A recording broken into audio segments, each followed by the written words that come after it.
money is just a medium. It's like, it doesn't matter to you if you have like 1 million, 1 trillion, whatever. Like what you care is what are the resources that you have. And this is why like thinking about money as commons is much more interesting than thinking about it purely as some kind of something to hold and hoard.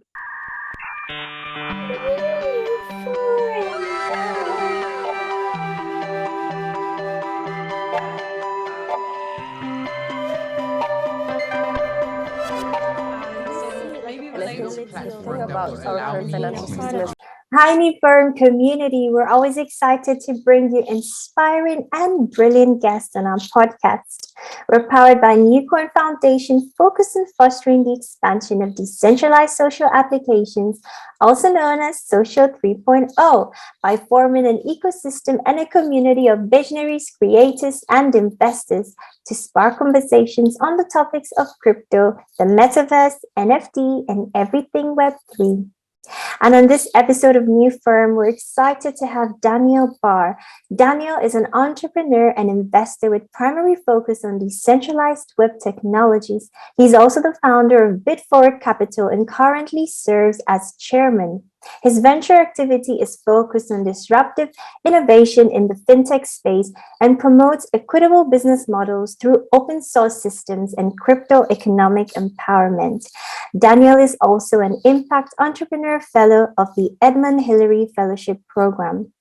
We'll be chatting with Daniel about his background, journey into crypto, as well as what sparked his passion for blockchain. We will also touch on literacy in crypto, why a decentralized Web3 empowers creators, DAOs, and communities, and how it all connects to his role as an entrepreneur and investor. Hello, Daniel. Thank you so much for joining us on this episode of NewForum. We're super honored to have you here. Hi, Salimi. Good to join the NewForum show. How did you discover your curiosity for blockchain and what makes you passionate about the technology? Yeah, I guess so. It's two questions that you asked there. Let's try to unpack. How did I discover? So I used to be studying engineering in Israel in the Technion. It's a kind of nerds institute of technology. A lot of nerds overall. And one of my friends, dorm mates, which was a nerd, was into mathematics and brain science. And they had to experiment with different things. And one of the things that apparently they became curious about was recreational substances. And they ordered recreational substances from Silk Road and then explained to me that they had to use this thing called Bitcoin, which was internet native money. And then just as a curious digital native enthusiast myself, I started following and learning more about this thing called Bitcoin and the underlying technology that is blockchain. And I was very interested in how open source software is developed. And then suddenly like you have this open source software that is self-sustained by monetization mechanisms that were previously unheard of. Basically, you have a decentralized permissionless network that is rewarding the operators of the network, in that case, the miners. And all that was really interesting. But that was like kind of early days. Later in Israel in 2013, I think Vitalik was in Israel at the time, spending some time with the crypto community. And some of the discussions of that time was, how can we extend Bitcoin to perform computing? So then sidechain colored coins were initially developed, and Vitalik then later came and proposed this Turing complete distributed computing environment called Ethereum, which now we all know of. And that kind of like got me to think, wow, actually, we have a computer here that is even taking it to much more interesting realm than only the money, which is money already like super interesting with Bitcoin. But here you have a general purpose machine. So it's kind of mind blowing. The opportunities and the creative possibilities are endless. And then basically like following that, I started organizing workshops for open source enthusiasts and people that actually want to build and achieve different things with the technology beyond just the intellectual part. So like, how do we actually commercialize and build products? And yeah, that was already when I came to Australia. I was at the time working on my PhD in quantum computing hardware. And one thing led to the other, and I basically left academia to pursue full-time entrepreneurship in crypto, and kind of never looked back. I think that the main passion for me with crypto is that it addresses a few things all together that are super interesting to me. One is the pursuit for truth. So naturally, by having a permissionless market, you have free markets, tokenization, you can see how sometimes people would manipulate prices maybe, but over the long period of time, free markets are self-correcting. So it's a fantastic truth machine that is self-correcting. The other thing is open source. Open source and how to commercialize and monetize open source with crypto is something that is mind-blowing. It didn't exist like not too long ago. And I think that open source software is the digital equivalent of unconditional love. So I think that if we look at it as truth and then unconditional love, it's already extremely powerful. And then the third one is entrepreneurship and creativity. Being able to be rewarded for your unique skills, your unique contribution to the world is something that I believe everyone should be able to experience. It's a degree of freedom that personally I feel like nowadays, like my contribution and my work in the blockchain space and in general in the world is really unique. It's something that is not replaceable. I have my own ideas. I have my own, how do I want to do stuff? Where do I live? Who do I interact with and stuff? I believe everyone is a creative person. And I think that if we're looking at the technology that is enabling truth and unconditional love, and then in the realm of entrepreneurship, adding that creative contribution from each unique individual, we're able to basically give this experience of freedom and being rewarded for creative free thinking for every individual. And I think this is super exciting. So those are the rationales for why I'm in crypto. Well, that's quite, I'd say, a really great introduction. And it was really nice to hear how you go into crypto, your background and everything. And I think that you definitely bring this, I'd say, I always get excited about this idea of like diversity, right? And I think that the more people we have with different backgrounds who are part of the conversation, who are part of narrative and sort of like helping shape this space, because it's, well, obviously blockchain has been there, Bitcoin especially has been there for a while, but then this idea of Web3, we have a lot of creators in our community and most of them would rather use the word like Web3 versus crypto, and that's just a recent trend. I mean, it's like, what do you think about that? Like, it used to be Bitcoin. It used to be Bitcoin, and then it became blockchain, and then it became crypto, and Web3 was there. There are different ways of describing different things, and Web3 is oftentimes confused with this whole space, or sometimes people call it just like the stack of decentralized web. I used to really like the term as the stack of the decentralized web, but I think it kind of got abused a bit. And Web3 now is basically like, oh, I'm dropping an NFT and it's like cool and stuff like that. And then like, I think that, it's fine, whatever, like people find the right way for them to express and it's all good. Web3 is kind of the recent how to call crypto or blockchain technologies or whatever. That's fine by me. It's interesting that you said, that Web3 kind of like represent this idea of someone dropping an NFT. And yes, there's this attention economy. And I think that especially with the current social media platforms and this Web3 idea is to disrupt, all those issues. But then when we have conversation with some people say that they're starting to see this trend like repeat itself in Web3. And when you pointed out that this idea of like dropping NFT, what do you think about it? Like, what's your thoughts about it? Do you think it's inappropriate? Do you think that, if you have any thoughts on that? Yeah, I think there's a few layers to it. On the one hand, that's the beauty. It's a free market. It's permissionless. Let people experiment. Let 1,000 flowers blossom. And basically, after the storm, you can start seeing what is the shit that has been floating and what is something of value, and the shit gets flushed out. So it's natural.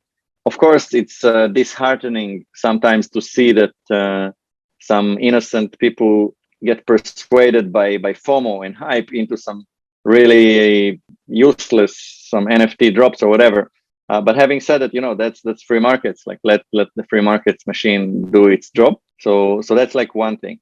The other thing I think is I do really support. I hope the stuff that you're doing with NewForum or a lot of the stuff that I'm working on in general is in the technology education space, is how to make people more informed and literate and understand what is some low effort, whatever FOMO project, or what is something that is much more interesting from a point of view of adding value to the ecosystem and empowering the people that are actually participating and putting their hard-earned money into it. And yeah, so I don't think it's like it doesn't take one shape or form.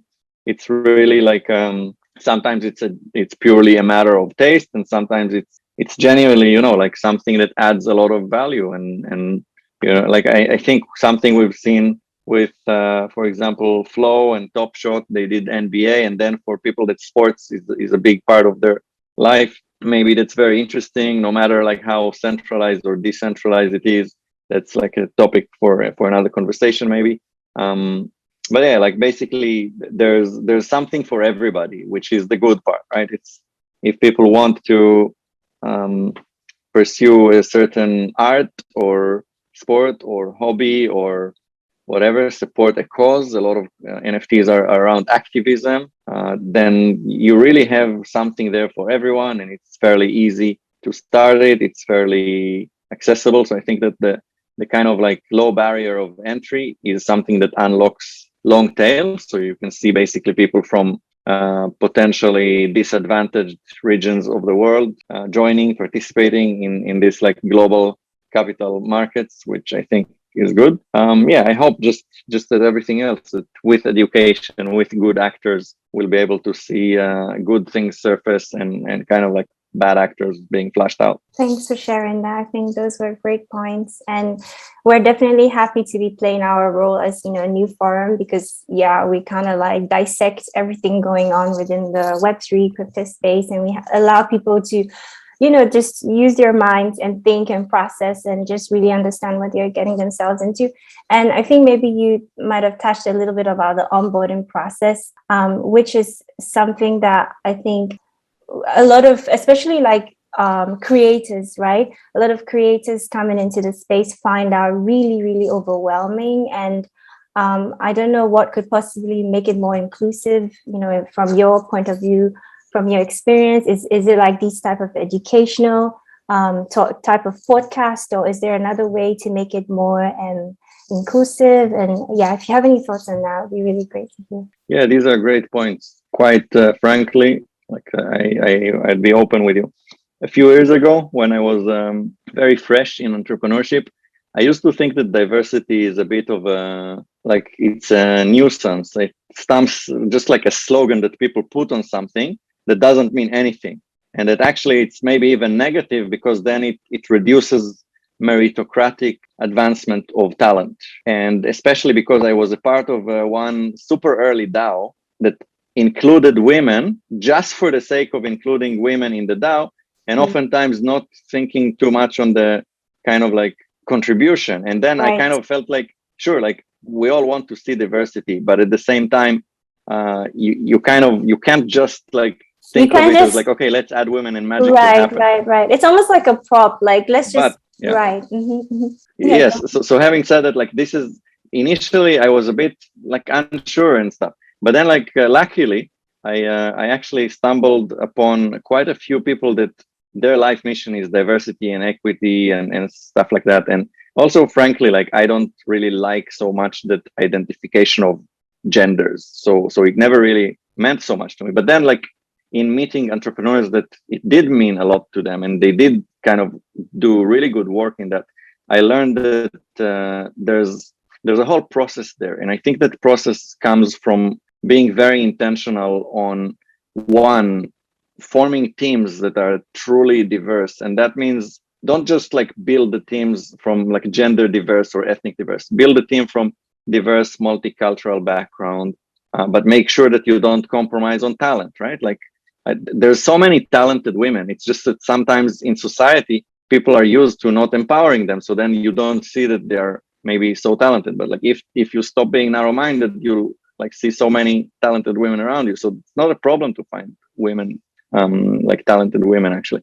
And then the other thing is the products themselves. You start seeing that once you assemble a diverse team, the products themselves are already like coming as an outcome of totally not uniform way of looking at the world. And then there's much more empathy in the design. And that's like everything from just like the UI and the interfaces to the actual like flow and understanding that different regions of the world, different cultures would require different things. So yeah, like actually, like starting from at the time I was running a team that was probably 90% men, to I think in a matter of like a year and a little bit, we managed to end up being more women than men eventually. And I could totally see the difference. Like right now, usually in my projects, it's either very well balanced or sometimes even more women, frankly. It's great. I think there's enough talent, and with crypto, there's just like the communities that you work with are so diverse. So I can totally understand now why it's so important, and I enjoy it. I enjoy the outcome of it. Thanks for sharing that. I think that you nailed it, because yes, sometimes I also feel like we use words like diversity, sustainability, inclusivity, and we just kind of throw it away around, and we want to be associated with them. Or some people would say, I'm doing business for good because it's sort of what sells, kind of.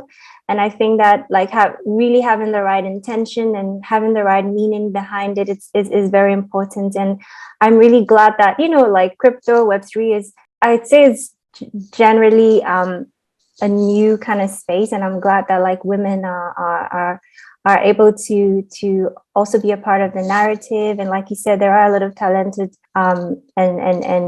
talented women out there. We had one guest who was talking about leadership, female leadership, and women in tech, and she really pointed out a lot of things that generally makes women feel like maybe they can't be a part of the conversation. And most of the time, like women don't want to try stuff they don't know about. They don't want to take risks, right? And even when it comes to investing and all that. So it's really nice that you have that balance in your company and what you do as an investor. And you mentioned a bit about DAOs. So could you see like governments becoming DAOs, and is this something you would want? Yeah, that's a good question. It's very broad, but it's a bit of a controversial topic. I think, of course, sometimes like when there's all those like buzzwords and disruptive technologies, then people start thinking about it as binary. It's like, personally, I'm of the mindset that governments as they are today, it's a nostalgic thing. They don't have so much place to play the same role that they played.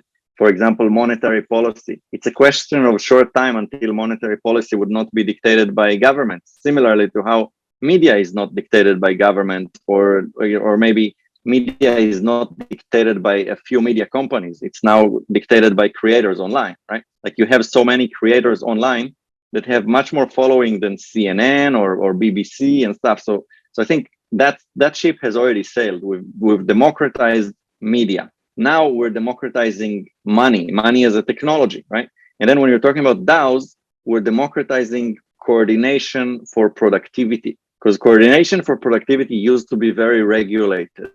That's like companies, right? Companies are typically very regulated. Now you're taking it to the realm similar to how content creation, Web2, democratized social interaction, content and stuff. Now you're taking the commercial coordination or productive coordination to the realm where it's already like going to become too hard for traditional government top-down approach to truly control.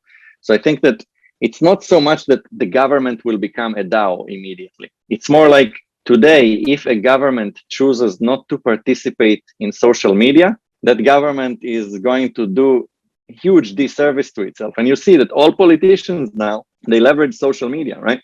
It's like you can't participate in anything government, no matter which country in the world you're at, without social media. So similarly, I think that in a matter of probably like 5 to 10 years at most, you will not be able to engage people without participating in DAOs. So then, like, governments as they are today are going to look very different, because they're going to have to engage with these weird creatures called DAOs that's basically like where people are going to be coordinating productive output. Suddenly, like, workforce is going to be distributed in those different organizations, right? So I think it's more like a change of the role rather than like, either they're a DAO or not. If they will become a DAO themselves, like, that would be nice. That would increase transparency. That would potentially allow people to be much more participating if they do wish to. I mean, most people are really uninterested in participating, but for those that do have interest, maybe it will improve the experience of being participating. And yeah, I'm looking forward to see how it plays out. Yeah, I wanted to add that, I really, really doubt that. Well, it is possible, because like, who would have thought, like, at least when social media started coming out there, it was mostly these content creators. And then before we knew, it became a political kind of tool, and especially with Twitter, and so you definitely have a great point. And let's see how it all pans out in the future. I dare not, or should I say, like, I cannot imagine, government wanting to give all that power away, because man generally likes to control, and this idea of, or this more like have no choice rather than wanting to. Right. So I guess with time we're going to see how this is going to pan out. No government wants to also give the power away to social media, but what happened in many places where you saw social media taking mobs to the streets or elsewhere, right? You see people like taking down governments, and typically it's a bit orchestrated, but you had this like so-called Russian hackers influencing American election, or you had the Arab Spring when people like distributed information and basically like took power to the streets. It's not that the government is like, oh, people are wanting now to do DAOs. Okay, let's do DAOs because this is what people want. No, it's more like government are always like following in a reactive manner because they're incompetent.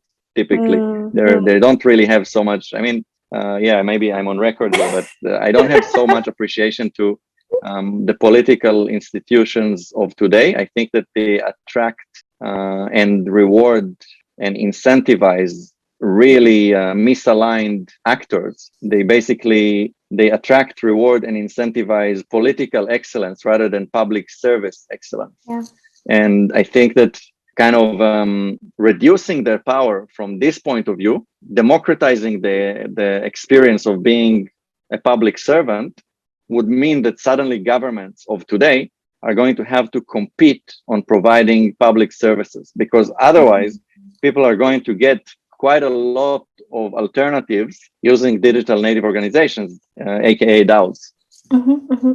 Yeah, well said. So are there like any particular use cases you're interested about when it comes to like blockchain, like what blockchain enables, and what do you see to be the next big thing in Web3 or I guess crypto? And this is a long question, so I'm going to ask the other part. With Bitfwd being a community like driven venture network, do you see the structure reflect any similarities with that of a DAO? And do you think all corporate structures should aspire to gradually become decentralized organizations? Yeah, it's hard to really predict the future here, so I don't see it as like playing in one way and that's it.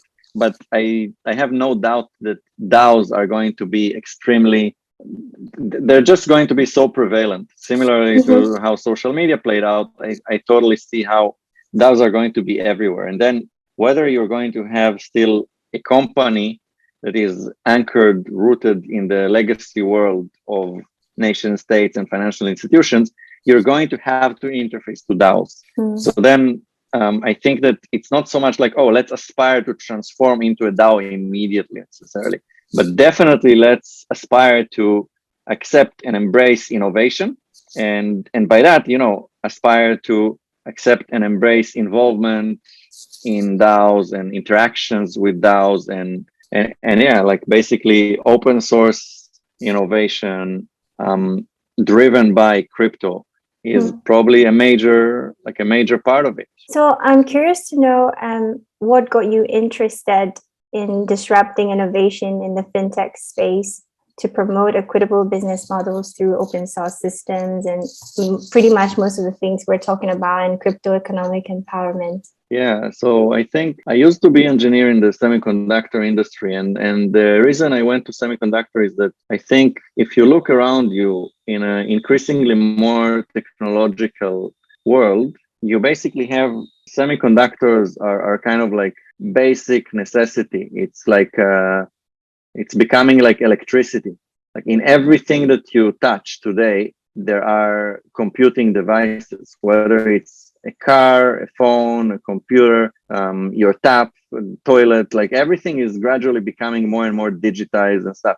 So I kind of look at semiconductors and electronics and compute systems as this thing that is enabling more people to enjoy and participate in modern life and basically like be free to then be out and about doing the thing that they want to do with their creativity rather than like having to do mundane things. And then when I started getting deeper into the crypto rabbit hole, I started thinking from an entrepreneurial point of view, what are the commonalities between all realms of society, all nations, all whichever like people, like what really connects everything. And you see that money is a technology. Basically, whether it's the banknotes or the digits, and then the products that are built with that, whether it's banks and loans, or so like you have like lending and borrowing, you have like all those money technologies are basically things that we don't so much think of or see with our eyes, but invisibly it's this hand that connects every one of us, whether we like it or not. Some people have this like, oh, like money is dirty, or some people are greedy for money, or some people just purely look at it as it's just a resource like water, it needs to flow. In my opinion, money should be treated as commons, similarly to how we're treating air and water and everything. We should be creating open monetary environment that is allowing everyone to benefit from. So I basically started thinking about how does money work and how do we want to build around money.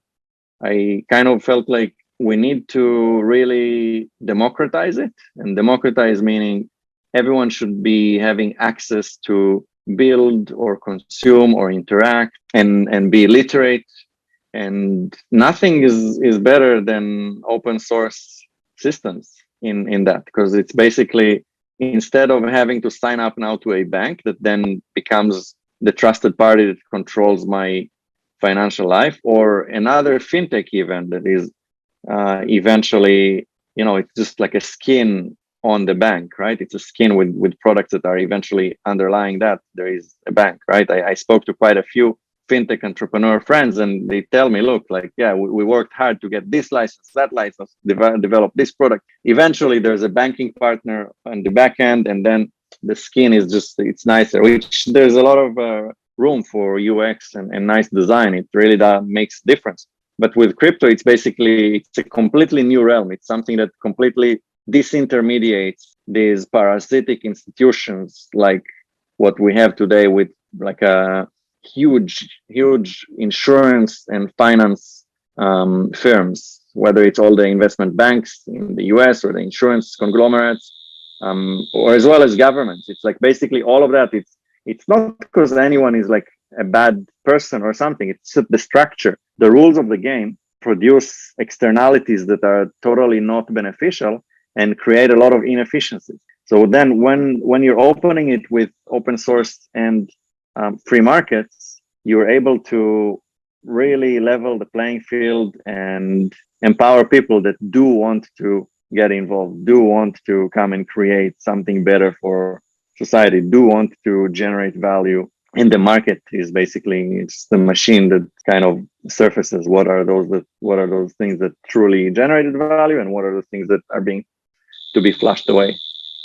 Yeah, it's interesting how you said money connects, everything. And I remember when I was a kid, I used to have this argument with my brother, because my brother pretty much said, like, money was important, and I'm like, no, love is important. Love wins. And we still kind of argue about that. And I had a mentor tell me that if you have money, you can solve every problem. The only thing you can, I guess, solve with money is like love issues, or I guess health issues, and so these ideas like really got me thinking. But do you think that this concept, or this, well, it's no longer really a concept because it's actually happening, DeFi, could that bridge like some of the things we're talking about when it comes to money and decentralization and giving power to the people, kind of? Yeah, conceptually, absolutely. And actually, it's interesting you spoke with your brother about money versus love, because like with my analogy of open source being free, unconditional love, I think that this is maybe where things like where both of them meet, right?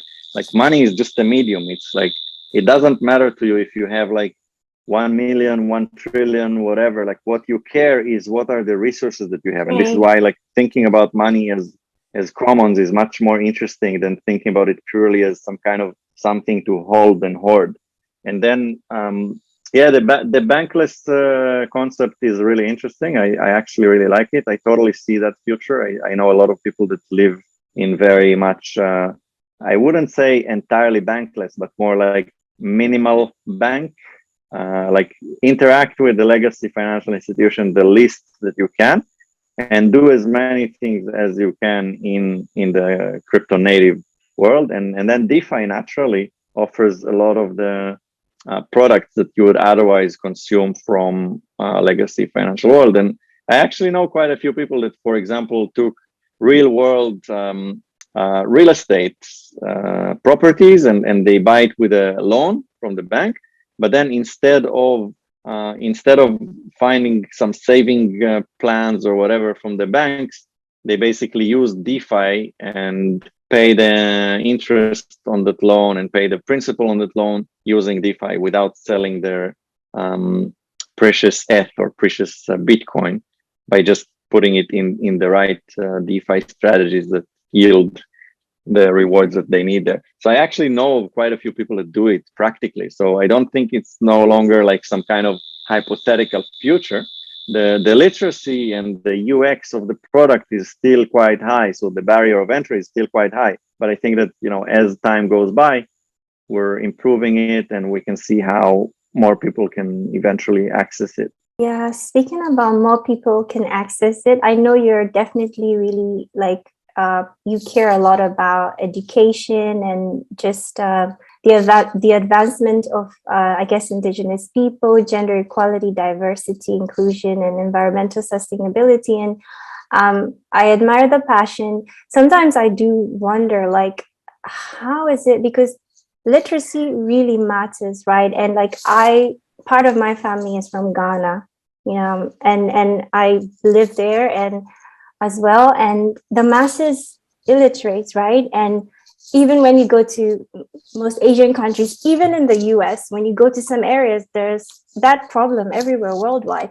So maybe especially in the US, like US is not high, not a high bar here, Right. Yeah. So it's like, when I think about technology can be intimidating, and the more we go that route or that path, sometimes I worry a little bit, like, will all these people be left behind? Like, how this idea of inclusivity, is it really going to be achievable? I know that most people still, like, I have some family members who do not use these kind of high-tech phones. They just use regular phones just for calls and stuff. But I see the possibility in a sense. But anyway, if you have any thoughts on that, because sometimes I struggle personally to process that. Like, the more we go into this tech idea, are people going to be left behind? So how do we define inclusivity and diversity in the space in that sense? It's a great question, very macro. I think that I definitely care a lot about literacy, and I think that literacy is a huge topic. Literacy is like technology literacy, or it's basic literacy like read and write. And having lived in Ghana, I'm sure that you have very deep appreciation to the disparity in literacy, right? The discrepancy between what people think that is possible to what eventually you need to go to people that are already adults and they don't have that experience of familiarness growing up with technology. So like for them, it's something that's going to be very foreign. My mom including, like for her, like social media is a completely foreign concept. And so then it comes with like, she doesn't understand the concept of like, oh, you get information about other people. Like it's unnatural to her. So literacy is super important. And then when it comes to, you touched a little bit on whether it's like the masses aren't ready. Definitely, like technology, when you're operating at the frontier with technologies like blockchain, naturally, like it starts by only like being accessible to the few nerds and enthusiasts. But then eventually, like even think about it, your family there that did use phones, but not smartphones. Already phones, just like having a mobile phone. Now it's like, if you think about it, some 20, 30 years ago, this was maybe not as trivial for many regions. And now it's becoming more reasonable. There's this nice meme that showed a few people talking about the internet on the Daily Show or something in the US. And like they're saying, there's this sign at that is, what is it, you know? And at the time, you know, every little thing is like, whoa, you know, so like now some people are like, oh, this is like an NFT and this is a wallet. And then eventually it will be so simple and so basic, just as you're looking at an ad on social media or email. But now with regard to your comment on macro, I actually have this, personally, my opinion is that while the US is still like perceived as this like leading edge in technology, the US is very fast sliding into nostalgia, very similar to Europe. Like Europe is like, it's a very nostalgic place. Like I have a lot of friends from Europe, they say it's like living in a museum. We have all this rich history, but actually it's a place that is more concerned about being preserving than about like innovating much. And of course, there's like the realm of research and ideas is still really interesting in Europe. The US is gradually kind of sliding from vitality to preservation. And then Asia is becoming this new cultural global center and also technological and financial global center. And I think that what's interesting with that is that Africa is becoming very fast what Asia used to be, which is the fast rising region. It's the fast developing region. It's where suddenly you will see people that completely leapfrog that need for financial institution, that need to depend on a government. Like in Africa, so many governments are unstable anyway. They're mobs that are like recruiting child soldier and whatnot, right? So imagine if you suddenly have people with accessibility to crypto technologies to coordinate productivity with DAOs, with crypto technologies to use money or to basically produce media or whatnot. Suddenly, like this land that otherwise filled with like a corrupt politician, not to say that like in the West, politicians aren't corrupt. They just know how to like talk the nice talk and be, you know, smooth tongued and legal, but ethically they're corrupt equally, right? So you suddenly have this ability. I totally see how in some 10, 20 years, potentially there would not be any place with more crypto native deployment than Africa. I totally see this possible scenario. And not because of anything other than the fact that it would be simply so much more superior and there would not be so much more problematic technologies from before. Like a lot of FinTech, like mobile payments that people use in Asia so much, never caught on in the US because people are still stuck with the 80s technologies of credit cards, right? So similarly, I totally see how, yeah, like I think Africa is going to play a very important role in crypto. Yeah, totally. I think that's yeah, a lot to process there, but you definitely I guess answered my question well. And I think I'm glad that our community and people are gonna watch this and it's gonna get them thinking, it's gonna, you know, get them processing because this is what we want. And so speaking about decentralization, I'm just wondering, like, how decentralized do you see Web3, the Web3 landscape right now, and why do you think decentralization matters? And then the other part of the question is, what could we do progressively to become more decentralized as an industry and educate people on the differences between having decentralized and centralized structure? Because I think sometimes people throw these words like decentralized, centralized, but most people don't really understand what it means. So if you can talk a bit about that in the context of crypto Web3, that'd be really great.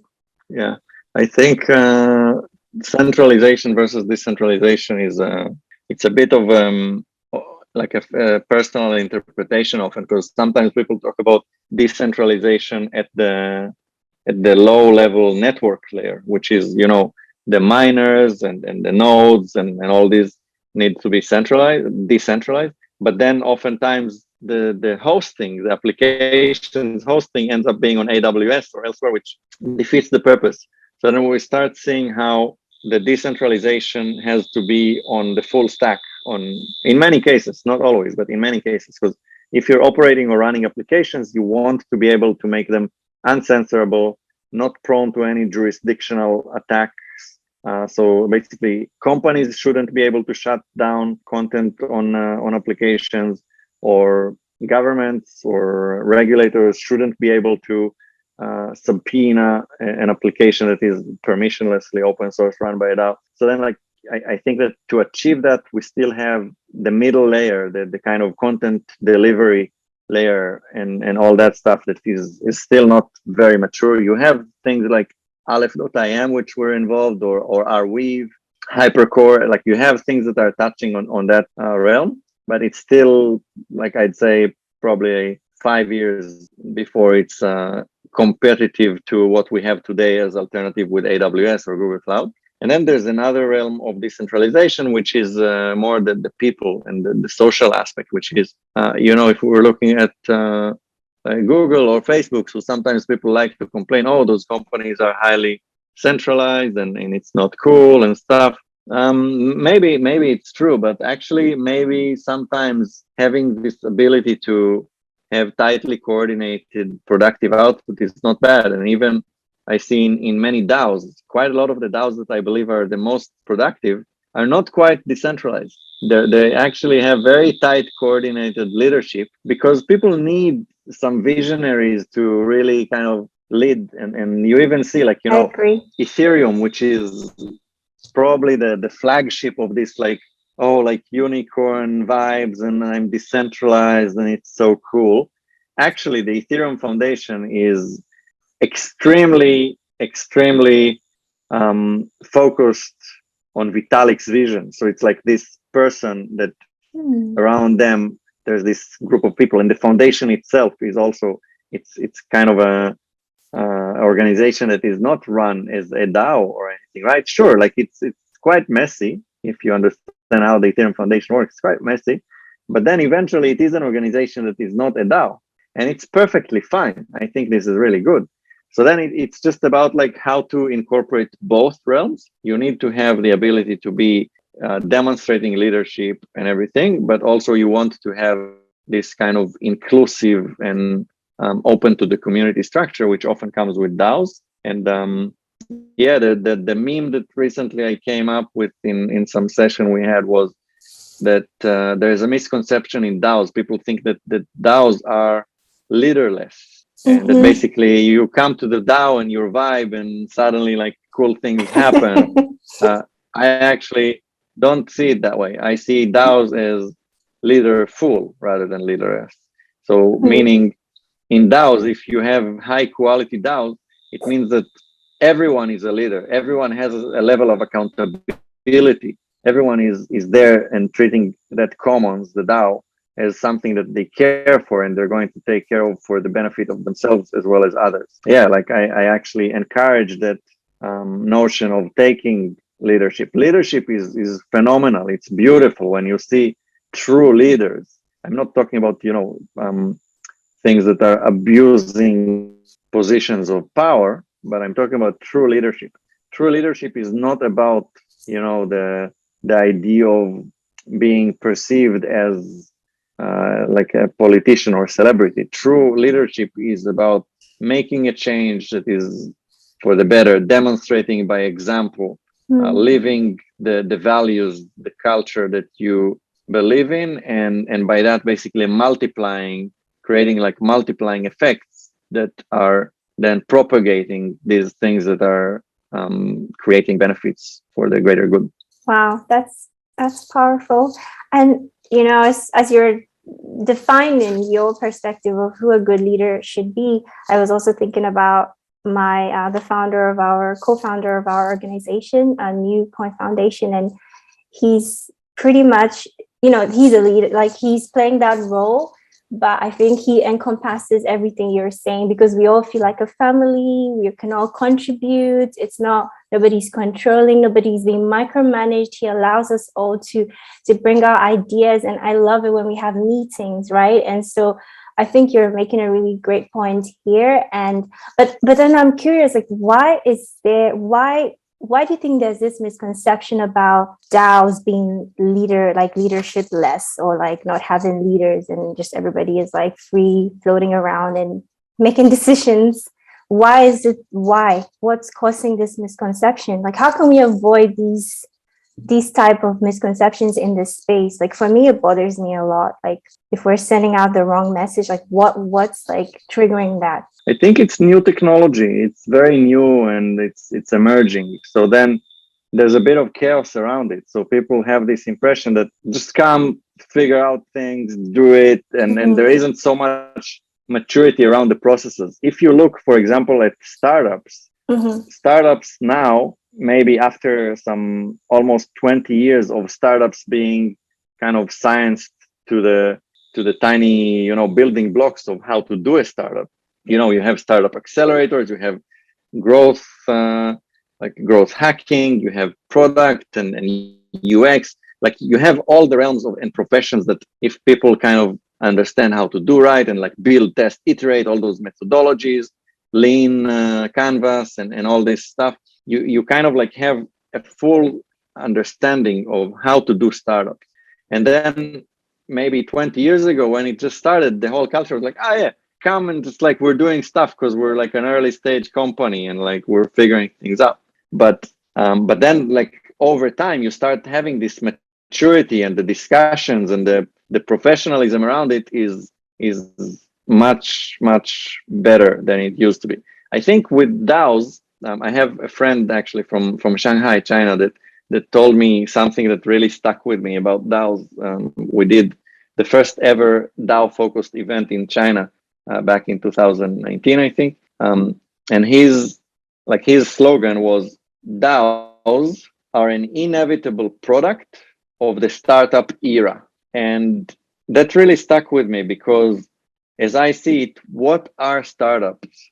Startups are basically taking this concept of building companies and building organizations that are producing things of value to society and making it something that everyone can do. Startup. We're starting a startup. And I think it's beautiful. This is like empowering people to basically be leaders, like what you described there with your experience in New Coin Foundation. And DAOs are going through that same, development stage, which is suddenly we're taking the concept of doing startups even further. Like, if doing startups was much easier to do in San Francisco or maybe in Paris or in London, or I don't know, Beijing, Shenzhen, like in big technology hubs. Now with DAOs, you can basically build startup, build productive output, create value for society from anywhere, because everyone can participate, everyone can join a DAO, launch a DAO, and then it becomes such that launching it is not the hard part. It's about truly the creativity, the maturity in being able to be commercially viable and all these things. So I think that the discourse in DAOs around like what is the purpose of DAOs is still super immature. Like, people still think about it as we're vibing and then magic happens, which actually, frankly, it's not a bad thing, because it should start this way. It should start as like a Woodstock, right? Like, you come and everyone can come and like it's this colorful orgy of ideas, right?